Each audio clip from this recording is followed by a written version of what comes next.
ومن اعرض عن ذکری، اور جو شخص میرے ذکر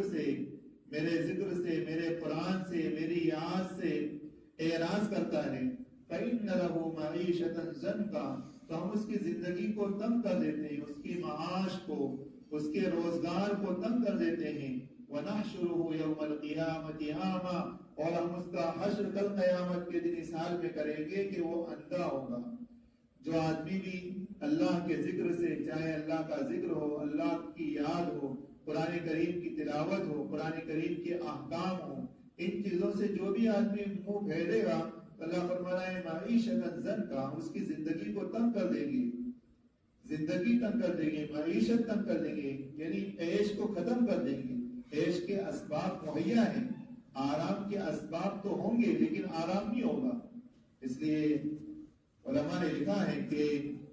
راحت کے سامان بازار میں مل سکتے ہیں، سامان راحت بازار میں مل سکتے ہیں، لیکن راحت بازار میں نہیں مل سکتی۔